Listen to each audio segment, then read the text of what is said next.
Hello class, a very pleasant morning to all of you.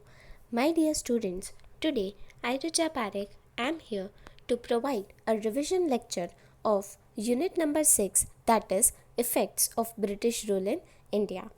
My dear students, today I am going to give you a short summary of what was the effect of the British rule in India. Until 18th century, the production techniques of India and its industries and organization of trade and commerce were unmatched. That means the people across the world could not match or could not withstand in the competition with the Indian traders and its production techniques.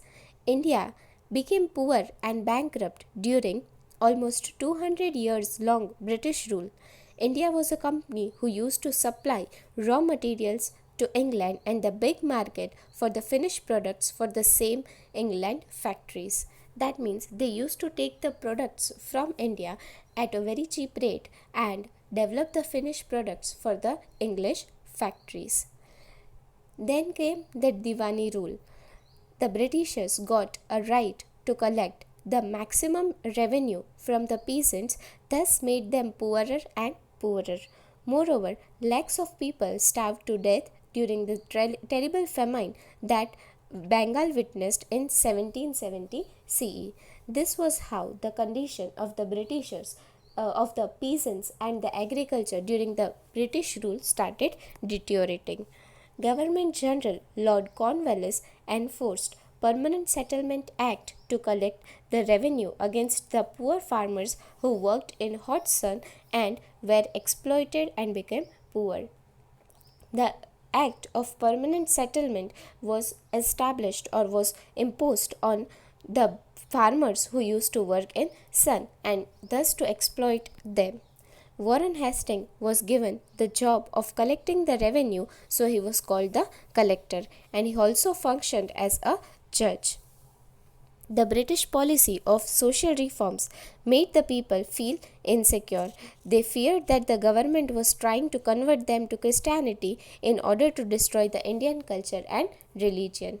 People believed that Indian social system was deliberately undermined in railways and military, as an order was passed in Agra that every Indian should salute the British. If this was not done, it was considered as a crime and liable for punishment. Thus, the feeling of hatred for the Britishers spread among the Indian culture. Indian handloom industries also supplied cloth to the market of Europe and Asia. The commodities such as Indian jute, silk, wool, cotton were in high demand in European markets. Muslin of Dhaka was also world famous. The Indian commodities like salt, lump sugar, etc. were also exported in the exchange of the amount of bullions, that is gold and silver. This scenario changed during the British rule. The flow of bullion was reversed. That means they used to take the commodities at a very cheap rate, and thus the amount which was received in bullions was decreased and the flow got reversed. Thus, the unjust rules made Indian clothes costly in the Indian markets. So, Indian textile, cottage, handicraft industries could not compete with the British industries. Lakhs of people lost their job and many people became poorer and poorer. In 1834, English education was started with the help of Lord Macaulay. Mahatma Gandhi said this, that to give a million knowledge of English is to enslave them. The English education With English education, the British government got administrative workers who knew English. However, English also developed the national emotion among the Indians.